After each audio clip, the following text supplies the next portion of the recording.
में हूं सुदेश नैन। मोर बुलेटिन की शुरुआत करेंगे बड़ी खबर के साथ। बड़ौदा के दंगल में भालू ने पहलवान को चित किया है। बड़ौदा उपचुनाव में कांग्रेस की धमाकेदार जीत हुई है। 10,000 से ज्यादा वोटों से कांग्रेस उम्मीदवार इंदुराज नरवाल ये चुनाव जीत गए हैं। बड़ौदा में कांग्रेस की जीत पर जश्न शुरू हो गया है। बीजेपी प्रत्याशी योगेश्वर दत्त ने अपनी हार मान ली है। बड़ी खबर आपको बता रहे हैं, बड़ौदा उपचुनाव का परिणाम आ चुका है और बड़ौदा के इस चुनावी दंगल में भालू ने पहलवान को चित किया है, यानी कांग्रेस ने बीजेपी को हरा दिया है। बड़ौदा उपचुनाव में कांग्रेस की बड़ी जीत, 10,000 से ज्यादा वोटों से ये चुनाव जीता है कांग्रेस ने। इंदुराज नरवाल बड़ौदा सीट जीत चुके हैं और इस जीत के बाद कांग्रेस में जश्न शुरू हो गया है। बीजेपी उम्मीदवार योगेश्वर दत्त ने अपनी हार स्वीकार कर ली है।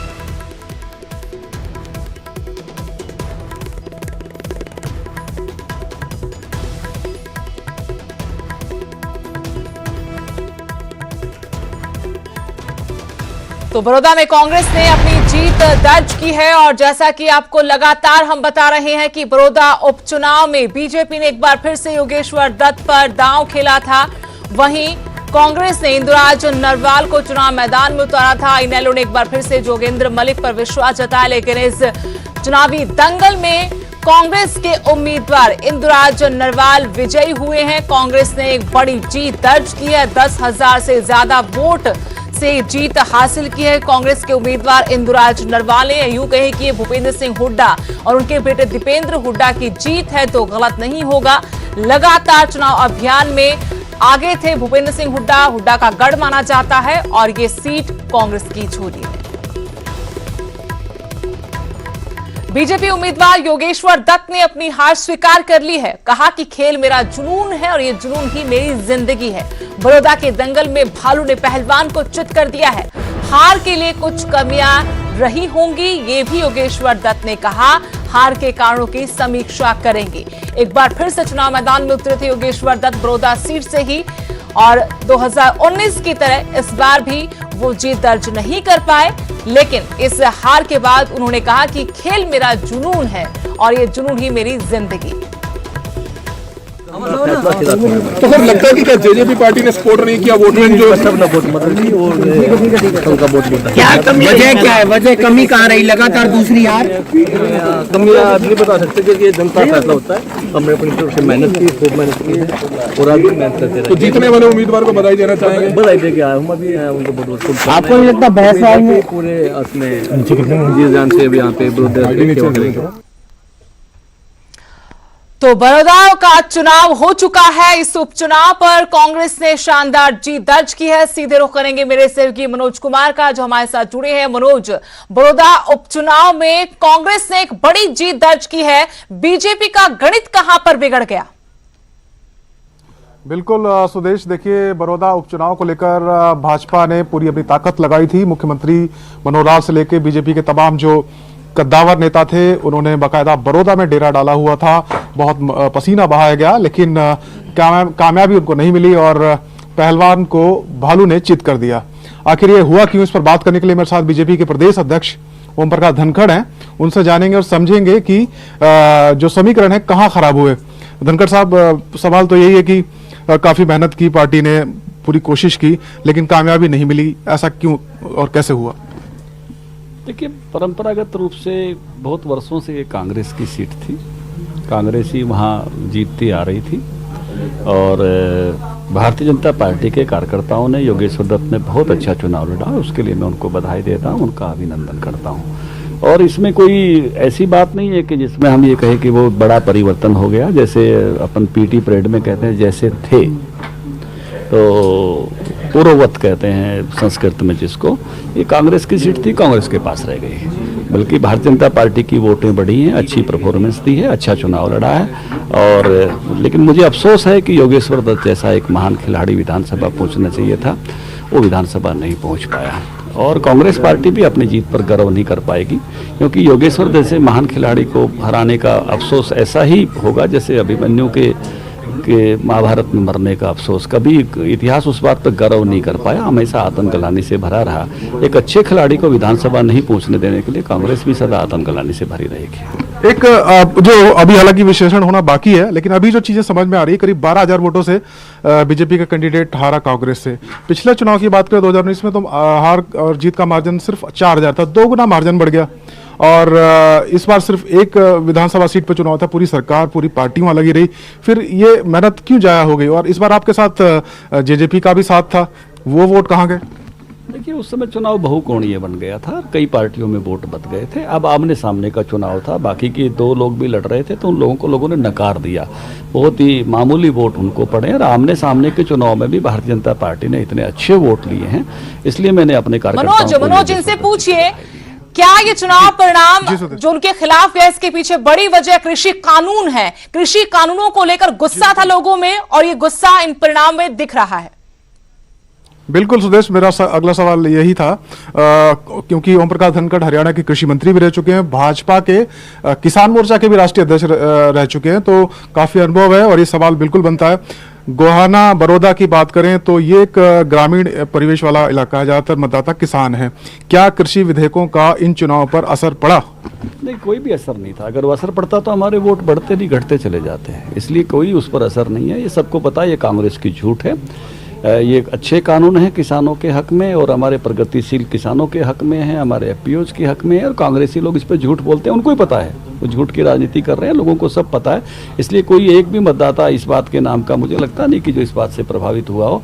ये ठीक है, भी कांग्रेस की सीट थी, उनका पहले से जन समर्थन वहाँ पर हमारी तुलना में ज़्यादा है, उसके बाद भी हमने अपना जन समर्थन वहाँ बढ़ाया है। लेकिन सर, आप ये बात तो मानेंगे कि चलो झूठी सही, अगर आप जैसा कह रहे हैं, लेकिन लोग उनकी बात सुन रहे हैं, आपकी बात नहीं सुनी, आप समझा नहीं पाए उतनी बेहतर तरीके से। ट्रैक्टर रैली आपने भी निकाली थी। हमारी बात सुनी, इसलिए हमारे वोट बढ़कर आए। हमको जो जन समर्थन वहाँ बढ़ा है, हमारे वोट बढ़कर आए, हमारी बात सुनी गई है, लोगों ने समझी है। अगर उनके हिसाब से वातावरण की बात करते तो हमारे लिए तो वहाँ कुछ भी नहीं होना चाहिए था। इसलिए वो जो झूठ थी वो झूठ बिकी नहीं उनकी। लेकिन मनोज इनसे पूछे कि 6 साल हो गए सरकार को, 6 साल में क्या वहां के समीकरण नहीं बदल पाए? जबकि तमाम नारे दिए कि विकास किया है, विकास करेंगे, कुछ ऐसा नहीं हुआ। जी बिल्कुल। सर, एक सवाल ये है कि आपकी पार्टी ने विकास का मुद्दा भी वहां पर उठाया, विकास के मुद्दे पर भी वोट मांगे मुख्यमंत्री मनोहर लाल ने, आपने खुद और तमाम दूसरे नेताओं ने कहा कि हमने डेवलपमेंट कराया है, और यहाँ के विधायक जबकि सत्ता पक्ष के नहीं थे फिर भी विकास कराया है और विकास कराएंगे, लेकिन लोगों ने नकार दिया। क्या लगता है आपको कि विकास का मुद्दा नहीं चला? देखिए, विकास का मुद्दा भी चला, इसलिए वोट बढ़े हैं। ऐसा है कि सब प्रकार का मतदाता होता है, अलग अलग प्रकार के मुद्दों पर लोग मतदान करते हैं, और उस नाते से विकास का मुद्दा भी चला, हमारे खिलाड़ी के व्यक्तित्व का मुद्दा भी चला, तो उस नाते से दोनों मुद्दे चलकर ही यहाँ तक हम वोट पहुँचे हैं। लेकिन मतदाता का सोचने के बहुत प्रकार होते हैं, मतदाता का अलग अलग समूह रहता है। एक 10,000 वोट का जो है लगभग अंतर है, तो इस प्रकार के लोगों ने और अतिरिक्त ढंग से सोचा। इतने 50,000 से अधिक लोगों ने इस ढंग से सोचा जैसे हमने सोचाने का प्रयास किया, इसलिए सारा एक तरफा हो गया, ऐसा नहीं है। एक बड़ी संख्या ऐसी है मतदाता की 50,000 से ऊपर की, कि जिसने पहलवान के व्यक्तित्व को, जिसने विकास के मुद्दे को स्वीकार किया। तो धनखड़ साहब, जब आप प्रचार कर रहे थे, दूसरे लोग कर रहे थे, आपने ये भी कहा कि यहाँ से पार्टी का उम्मीदवार जीतेगा तो विकास की गति और तेज होगी। अब जबकि आपका उम्मीदवार नहीं जीता है, तो जो वादे किए आपने, आपकी पार्टी ने, सरकार ने, उस तरीके से विकास होगा बड़ौदा के लोगों को क्या मैसेज देंगे? देखिए, एक बात तो है, जब उम्मीदवार सत्तारूढ़ दल का होता है तो वो ज्यादा पैरवी करता है, रोज अपने ही हल्के के काम के लिए घूमता है। जब विपक्ष का होता है तो वो उतनी पैरवी नहीं कर पाता है, तो उसकी गति में जरूर अंतर आता है। लेकिन भारतीय जनता पार्टी के जो वादे हैं वो निश्चित रूप से भारतीय जनता पार्टी पूरी करते हुए आगे बढ़ेगी। धनखड़ साहब, भूपेंद्र सिंह हुड्डा ने इसे अपना एक, हम कह सकते हैं उनकी साख दांव पे थी, अपना एक पर्सनल उन्होंने इंटरेस्ट लिया उसमें, उनके बेटे ने यहाँ पर जबरदस्त प्रचार किया। आपको लगता है कि वाकई में भूपेंद्र सिंह हुड्डा की जो चौधर पे पकड़ है, उनकी पार्टी के भीतर जो पकड़ है, अब वो और ज्यादा मजबूत हो जाएगी? देखिए, चौधरी पे पकड़ होती तो कांग्रेस की सभी लिस्टों में उनका नाम होता। अगर इतने बड़े चौधरी होते तो 6 साल से बीजेपी का राज चल रहा है। ऐसा कुछ नहीं है, पास पड़ोस की बात थी, उस क्षेत्र में वो राजनीति करते रहे हैं, कांग्रेस की पुरानी सीट थी, इतनी सी बात है, बहुत महिमा मंडन करने की जरूरत नहीं है। अब इसको लेकर किस तरीके से अपनी सहयोगी पार्टी के बारे में भी सवाल कर लीजिए। जेजेपी पर कई जगह ऐसे आरोप लगे कि जेजेपी अंदर खाने बीजेपी के खिलाफ काम कर रही है, उनके कार्यकर्ता कांग्रेस के साथ चले गए हैं। क्या इन बातों को ये स्वीकार करते हैं? क्या भीतर घात जैसी कोई बात है? सर, सवाल ये है कि जननायक जनता पार्टी आपकी साझेदार है, गठबंधन की सरकार चल रही है। क्या इस चुनाव में आपको जो आप उम्मीद कर रहे थे, एक्सपेक्ट कर रहे थे, उनका उतना साथ मिला है? और उनका जो वोटर था 27,000 के आसपास करीब वोट उनको पिछली बार मिले थे। हालांकि आप कहेंगे कि चुनाव अलग था, लेकिन फिर भी उतना समर्थन आपको मिल पाया, आपको लगता है? देखिए, कांग्रेस एक तो देश में डूबता हुआ जहाज है, उसका कोई एक आध टापू पुराना था वो बचा रहना कोई बहुत बड़ी उपलब्धि नहीं है। और जननायक जनता पार्टी ने और हमने मिलकर चुनाव लड़ा है, लेकिन हर चुनाव एक यूनिक होता है और इस नाते से जो हमको वोट मिले, इस बार अच्छे वोट मिले। तो गठबंधन के साझेदार से आपको कोई दिक्कत नहीं है? सबने मिलकर अच्छी मेहनत की और गठबंधन ने अच्छी मेहनत की है। किसी एक चुनाव की तुलना दूसरे से नहीं कर सकते और इस तरह से इस माहौल में हमारे बेहतरतम जो है परिणाम मेहनत करके हमारे लोगों ने जो है वो जहाँ तक वोट पहुँचाए हैं बहुत अच्छी लेवल पर पहुँचाए। सर, एक साल का कार्यकाल आपकी सरकार का हुआ, आपका टर्म का ये पहला बाई इलेक्शन था। एक तरीके से कहा जा रहा था कि एक सरकार का, संगठन का एक टेस्ट है ये, और आपने भी उसमें काफी मेहनत की। क्या लगता है इस टेस्ट का जो रिजल्ट रहा, पर्सनली आप कैसे देखते हैं? देखिए, मैं मानता हूं कि अच्छा चुनाव लड़ा है, संघर्ष के साथ लड़ा है और हमने अपने वोट बढ़ाए हैं, इसलिए हमारे लिए ये बेहतरी है। कांग्रेस की सीट थी, कांग्रेस के पास रह गई। हमने यही कहा था कि हमारे लिए एक अवसर आया, उपलब्धि में बदलेंगे, उपलब्धि में नहीं बदल पाए। कांग्रेस जैसे थी वैसे रह गई, इसलिए कोई बहुत बड़ी कांग्रेस के लिए भी अचीवमेंट का विषय नहीं है। तो सुदेश, बीजेपी प्रदेश अध्यक्ष कह रहे हैं कि ये एक अवसर था, लेकिन उसको हम उपलब्धि में बदल नहीं पाए और इसका बहुत ज्यादा असर प्रदेश की राजनीति पर नहीं पड़ेगा। जी, शुक्रिया मनोज तमाम जानकारी के लिए, और जो बातचीत आपने की उसके माध्यम से हम दर्शकों तक पहुंचा दें एक बार फिर से कि बीजेपी ने हार स्वीकार की है, लेकिन साथ ही ओम प्रकाश धनखड़ जो बीजेपी प्रदेश अध्यक्ष हैं, उन्होंने कहा कि योगेश्वर दत्त जैसे महान खिलाड़ी की हार अफसोस है, अभिमन्यु के वध की तरह इसे भुलाया नहीं जा सकता। इस वक्त मेरे सहयोगी नितिन अंतिल भी जुड़ गए हैं। नितिन, एक बड़ी जीत कांग्रेस के लिए, भले ही बीजेपी कहे कि ये कोई बड़ी उपलब्धि कांग्रेस के लिए नहीं है, लेकिन कांग्रेस के लिए उपलब्धि नजर आ रही है और भूपेंद्र सिंह हुड्डा के लिए भी बड़ी उपलब्धि है। प्रतिष्ठा का सवाल बन गया था, साख का सवाल था ये चुनाव। ये बहुत बड़ी उपलब्धि कांग्रेस के लिए मानी जा रही है, क्योंकि कांग्रेस पार्टी का जिस तरह से बात कर ली जाए अगर विधानसभा चुनाव के पहले लोकसभा चुनाव की, उस चुनाव में भूपेंद्र सिंह हुड्डा खुद मैदान में थे लेकिन वो हार गए थे, जिसके बाद एक निराशा हाथ लगी थी। हालांकि विधानसभा में उम्मीद लगाई जा रही थी, लेकिन उस उम्मीद पर भी वो खरा नहीं उतर पाए। जिस बीच विधानसभा चुनाव, अब ये उपचुनाव हुआ तो प्रतिष्ठा जरूर दांव पे थी। शुरुआत हुई तब तो ये लग रहा था कि कांग्रेस पार्टी में दो छड़े हैं, एक धड़ा चाह रहा था भूपेंद्र सिंह हुड्डा का कि जो टिकट है वो कपूर नरवाल को जाए। विरोध भी हमें देखने को मिला, शुरुआत में कपूर नरवाल ने विरोध भी किया, लेकिन उसके बाद कपूर नरवाल समर्थन में आए। लेकिन कहीं ना कहीं जिस तरह से बात कह रहे हैं हमारे प्रदेश अध्यक्ष कांग्रेस बीजेपी पार्टी के कि जो लोग हैं उन्होंने स्वीकार किया है, लेकिन शुरुआत से ही कांग्रेस पार्टी लीड में थी। सुबह से ही, पहले राउंड से ही इंदुराज नरवाल लीड में थे। कोई भी ऐसा गांव नहीं आया जिस गांव में योगेश्वर दत्त ऊपर आए हों या किसी बूथ पर ऊपर आए हों। जिसके बाद एक बात तो नितिन, इसमें भी सबसे महत्वपूर्ण कड़ी जो हम लगातार जिक्र कर रहे हैं कि जो हार हुई है उसके पीछे एक मजबूत कारण है, वो कारण है कृषि कानून। ऐसा जनता कह रही है और बीजेपी किसी भी हद तक जाकर ये बात स्वीकार नहीं करेगी। हम भी बार बार बीजेपी के नेताओं से यही सवाल कर रहे हैं कि आपकी हार का कारण क्या कृषि कानून है, लेकिन स्वीकार नहीं कर रहे। आप पहले दिन से चुनाव देखते आ रहे थे, आपको क्या लगता है, क्या यही सबसे बड़ी वजह है बीजेपी की इतनी बड़ी हार की, कृषि कानून, अगर हुड्डा फैक्टर को छोड़ दे तो?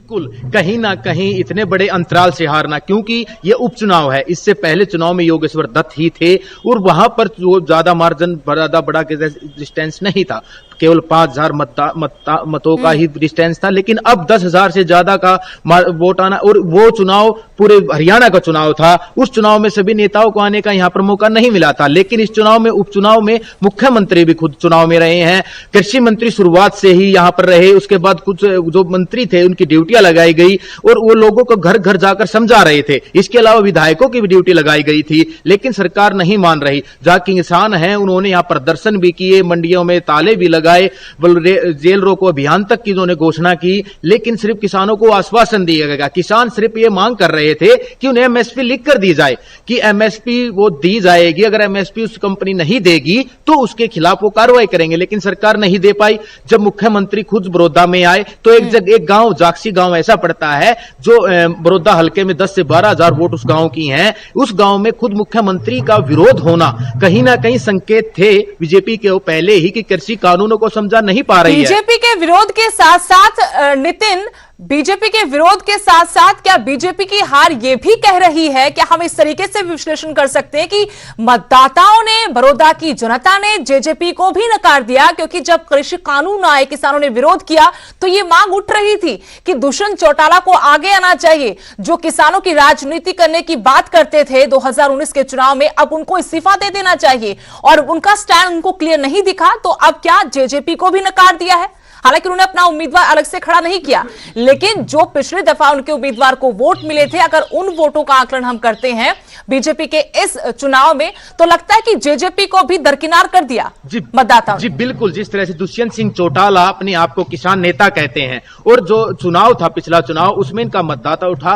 वो मतदान थे जो इनका उम्मीदवार था उसको वोट बहुत अच्छी थी। लेकिन इस चुनाव में, पूरे चुनाव में जो ग्राउंड जीरो की बात कर ली जाए तो जेजेपी पार्टी इतना इसमें सक्रिय नहीं थी। हालांकि बीजेपी पार्टी इस बात को नकार रही है कि वो समर्थन में थे, लेकिन दुष्यंत चौटाला की बात कर ली जाए, उप मुख्यमंत्री हैं, वो सिर्फ एक दो बार ही दिखाई दिए। उसके बाद दिग्विजय की बात कर ली जाए तो वो भी सिर्फ एक दो बार ही दिखाई दिए।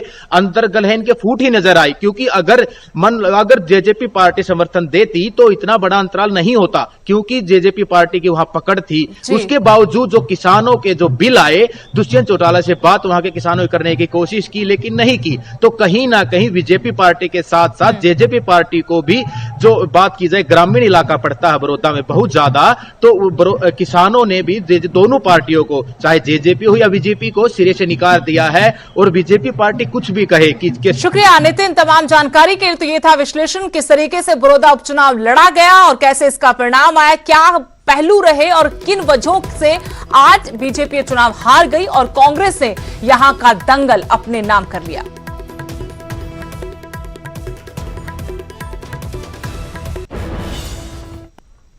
बड़ी खबर आपको बता दें, बड़ौदा के दंगल में भालू ने पहलवान को चित कर दिया है। जी हां, बड़ौदा उपचुनाव में कांग्रेस की धमाकेदार जीत, 10,000 से ज्यादा वोटों से कांग्रेस उम्मीदवार इंदुराज नरवाल जीत गए हैं। बड़ौदा में कांग्रेस की जीत पर जश्न शुरू हो गया है। बीजेपी उम्मीदवार योगेश्वर दत्त ने हार स्वीकार कर ली है।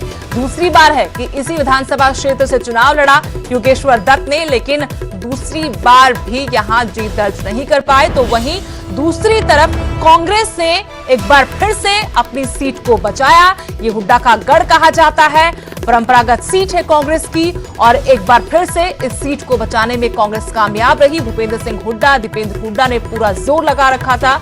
हालांकि बीजेपी ने भी अपनी तरफ से पूरी ताकत झोंकी, लेकिन आज चुनाव परिणाम कह रहा है कि यहां के मतदाताओं ने कांग्रेस को चुना है। बड़ी खबर आपको बता रहे हैं कि बड़ौदा में कांग्रेस की बड़ी जीत हुई है। जीत का जश्न शुरू हो चुका है। इंदुराज नरवाल के चेहरे की ये खुशी बता रही है कि ये चुनाव कितना बड़ा उनके लिए था, क्या मायने रखता है। इस सीट पर सभी को इंतजार था और इसके नतीजे आ गए हैं। अब यहां से जो है 10,000 से ज्यादा वोटों से जो है कांग्रेस के प्रत्याशी इंदुराज नरवाल ने जो है जीत हासिल की है। हमारे साथ इस समय इंदुराज नरवाल मौजूद हैं, इनसे पूछते हैं कि अपनी जीत का जो श्रेय है किसको देना चाहोगे। मैं बधाई सबसे पहले। थैंक यू भाई जी, आपको भी हो। मैं आपके चैनल के माध्यम से जो आपने सवाल पूछा, मैं ये जीत का श्रेय अलका बड़ौदा के 36 बिरादरी को देना चाहूँगा, और माननीय हरियाणा के 36 बिरादरी के नेता चौधरी भूपेंद्र हुड्डा जी को, और इस हरियाणा प्रदेश का उज्जवल भविष्य भाई दीपेंद्र हुड्डा जी को देना चाहूँगा। अब क्या मुद्दे रहेंगे? जिस तरह से चुनाव में खूब हमने देखा कि एक नया चेहरा सामने पहली बार अपने चुनाव लड़ा, तो क्या बिल्कुल मुद्दे, सबसे पहले मुद्दों का किसान का, मजदूर का, गरीब का, बेरोजगार का, भ्रष्टाचार का, शिक्षा का, स्वास्थ्य का। और तो बड़ौदा उपचुनाव का परिणाम आ चुका है और कांग्रेस के इंदुराज नरवाल यहां से विजयी रहे हैं, जबकि बीजेपी के उम्मीदवार योगेश्वर दत्त हार गए हैं। दूसरी दफा योगेश्वर दत्त यहां से चुनाव हारे हैं और ये बड़ी जीत है कांग्रेस के लिए। यहां रुकेंगे छोटे से ब्रेक के लिए।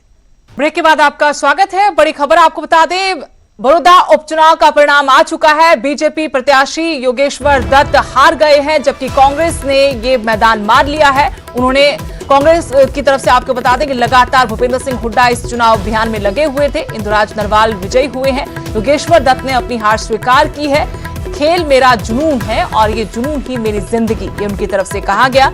बड़ौदा के दंगल में यानी भालू ने पहलवान को चित कर दिया। और इसी के साथ इस बुलेटिन में फिलहाल इतना ही। नमस्कार।